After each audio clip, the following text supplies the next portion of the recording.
Hello, welcome back. It has been quite a week. I'm sure almost everybody has had some changes happening in their lives. Um, I will talk a little bit about what that has meant for me. And in the meantime, I want to do things as normal as possible. So, my name's Kara. This is a channel where I am documenting a year-long low-buy project because it helps me keep a very tight budget because that will help me pay off my student loans. I've been aggressively paying them off for about 3 years. And I have in that time cut my debt from over $95,000 down to, as of yesterday, under 44. So it's a good it's a good process. I'm definitely kind of right in the middle of it. And right now, my income is lower than it's almost ever been. So it's a real challenge. But basically, I'm doing what it takes. And I'm proud of my progress. During this year, my goal is to use 75% of my net income towards paying off debt, which is one of the things that might need to change right now. Nobody knows exactly what's going to happen yet, you know? So anyway, I want to give a very quick update on the low buy and then also what I actually managed to accomplish this month. And then I will talk a little bit about what I've been experiencing at work because I work at a grocery store and right now we're deemed essential and I completely understand that. And so I do have work still. I don't know how long that will last. I mean, anything could happen. It could get so much worse that even those kinds of places need to stop. I don't know. And um, and I also don't know, the volume of sales is insane right now. If you've done any grocery shopping at all yourself lately, you know that people are shopping en masse and people are really stocking up. And at some point, everybody's got what they need and they stay home, and then business will collapse. And our store is looking at that coming probability and what will we do for staffing, and will my hours be cut, will I just be told to go home and wait until things get better? We don't know what it will mean necessarily. And so there's a great deal of uncertainty in my life, just like everybody else's. But this month I was able to keep my low buy rules for the most part. But this month was when things started changing significantly for most of us. And so I did make some exceptions. We'll talk about it. Welcome to the new reality. My first low buy rule is to leave my money at home, and I did not do that this month because I was often remembering one or two little things that it would be a good idea to have and building into my daily routine to run and get those. Leaving my money at home didn't necessarily happen at the same rate as it usually does. My second rule is that I don't do any online shopping, and I broke this as well, if you can call it that. I bought a cheaper phone service plan, and so I'm saving myself $10 each month that I would normally be putting on my phone. That's $10 more that circulates into other parts of my budget, mostly, of course, paying my loans. My third rule is I use up every bit of what I have before I get more, and wow, anxiety got to me because this I broke as well. I am not out of soap, but I bought soap. I bought soap that is multi-purpose. I bought a gallon jug of Dr. Bronner's soap, and I bought that because it's not only good for, of course, your own personal use, but it's a multi-purpose soap, and so I can also use that around the house if it comes to needing to do that. Yeah, it's very practical, and I will end up using it all eventually. I might just never have to buy soap again for, like, I don't know, 5 or 6 months maybe, because you can dilute it a lot and it's still very effective. So anyway, I broke the rule. I wasn't out of soap yet, but I bought some soap. Let's see. Fourth rule, I can buy anything in my budget up to the set amount.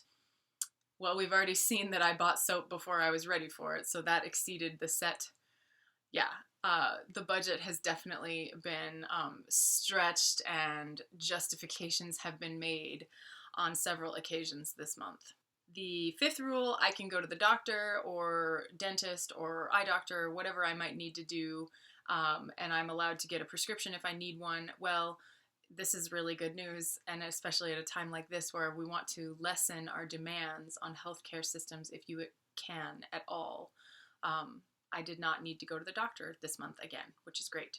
My next rule is that by walking or cycling to work using any kind of alternate transport, I slowly earn a little gift card from the store. That's mostly because parking is so limited in our neighborhood. We want to make sure that parking is available for customers.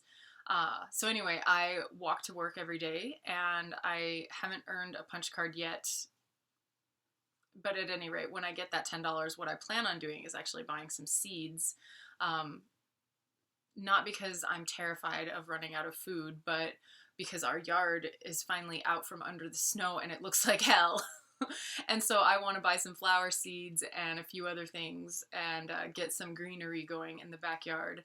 Our chickens have a tendency to destroy everything that grows, so I'll start them in pots outside of the chicken yard area, and when the plants are strong enough to handle getting pecked a little bit, then we can move the plants into the backyard where the chickens are. So yeah, I'm allowed to use those punch cards how I want to because they're only good at the store. It's not money that I can actually use towards my debt.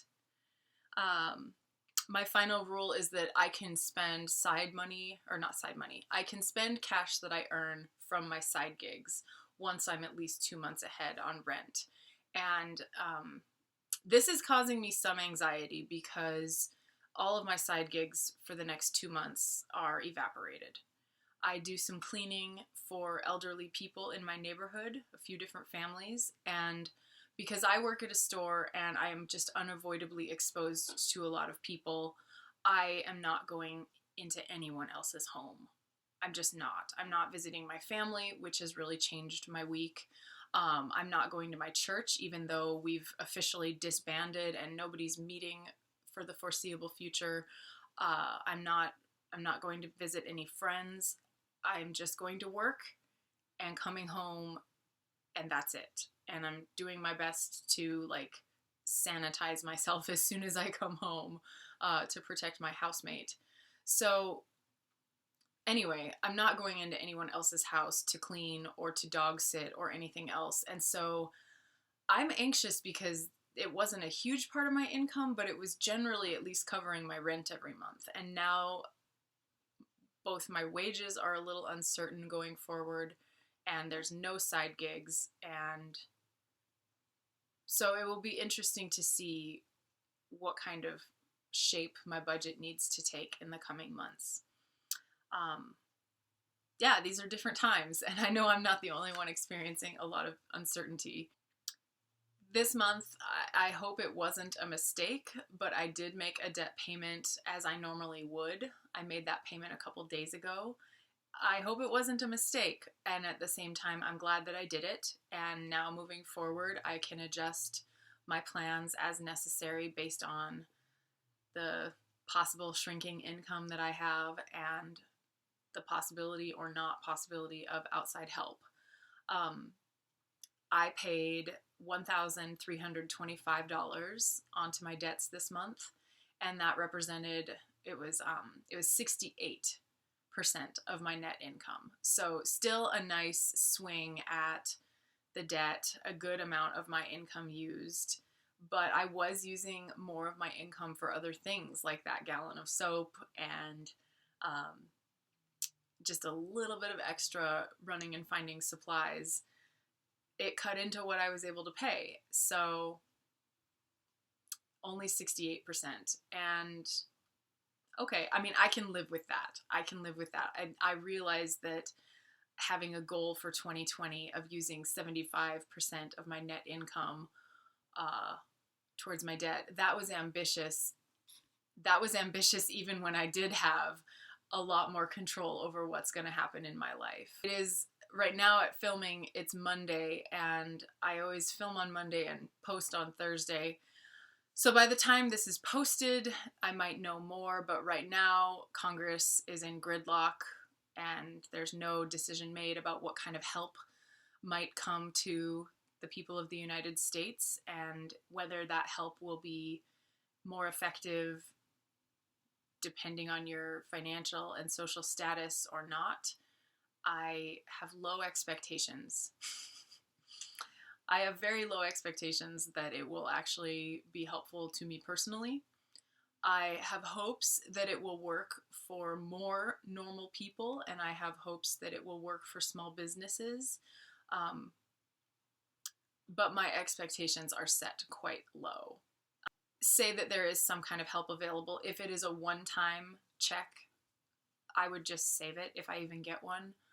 Um, if it's some kind of ongoing support and I am also going to qualify to get it, that would change the way I make plans, of course. But I really don't count on or trust that it's anything to be expecting and whatnot right now. I do not believe that there will be help that really comes to me. What I plan is, like I said, if there is a one-time, maybe everybody gets a check or something like that, I would just save it. I would just save it because I might need it, because I don't know what will happen to my hours and to what my wages amount to in a short while. If there's more ongoing support, then I would risk using some of it to make debt payments and some of it to keep to use for myself. And I would just have to figure that out when we know what it is. But I overall just kind of expect that my wages is it and no side gigs for a while. And so my wages, it's going to get real tight. It's going to get really tight. And also, if anybody at my work gets sick, or if a customer comes and has a case and our store has to close for a certain amount of time, I mean, anything could happen where even my wages are suddenly gone. And no matter how essential grocery stores are, if a grocery store is deemed to be a place where transmission has happened, of course it has to stop. Of course we have to close and stop and wait. And that could happen. In fact, it's more than likely to happen, since this is one of the few places in the United States where there still is quite a bit of human movement and just unavoidable contact. I'm grateful to be able to work right now, but it's also work that could evaporate at any moment, whether because of a case traced to us or when people finally slow down shopping and go home and live off of all these supplies that they've purchased, business will slow down a lot. And we've been talking about that at the store quite a bit. This month has been really interesting. I shared the way that I eat and how it saves me a lot of money, and it does. And another thing that's been helping me lately is that it's the season of Lent right now, and I've been eating just once a day. And that may need to change if my energy needs increase, but eating once a day for this season, maybe for the foreseeable future, even beyond Pascha, I might continue eating once a day because it stretches my food so much further. I don't know how long all of this will last. None of us know how long we need to stay in our homes. None of us know how long we need to be socially distant and help to reduce the demand on healthcare. And so if I can save myself my, my store germ bomb self, if I can keep me out of the farmer's market, if we even have it, if I can keep me out of other shops where people are, that's a good thing. I need to keep me and the germ bomb that I unavoidably am, I need to keep me out of those places. And so the less that I have to go get, the better. I'm really sitting well as far as what I need, which is great because I feel a sense of responsibility to do my job well and to serve my town as well as I can by keeping that grocery store going as well as it possibly can. I'm really actually not sure what else to talk about because there's just so much uncertainty about what we can all expect in the days and months, weeks to come. When I'm not at work, since I'm not visiting my family, I'm not hanging out with any of my friends, I'm not going anywhere, I don't even have my side jobs right now, I've been knitting. I'm knitting a poncho, which it's getting nicer every day here, and I don't need a wool poncho by any means. So it's more like something that I'll use next fall and winter, but it's been fun to have something like that to do. I'll hold it up here actually. This is work in progress. Just a nice wool, natural fibers. I really like how they feel. It's fun to knit with. So that's a project just keeping me occupied in the evenings when I listen to podcasts or something. I have tuned up my bike. I've put on new handlebar tape and I've started taking a few rides. What I need to do is actually remember to sign into Strava, whatever it is. And then I could give you a link and you could see where I'm taking my bike rides. I think the last ride I took was, 10 miles, just nice season beginning rides. It's gorgeous out here. It's springtime, and those are things that I can do alone or at home. Even though I don't really want to be alone and at home so much, but it's good. I hope that you are finding things to do outside of work. I hope that you have work, that you can either do it at home or that if you must go into a workplace, I hope you feel safe there. Nobody knows what's going to happen, so just do your part and limit your exposure to people and do your best. Stay home, flatten the curve, and I will see you in a week.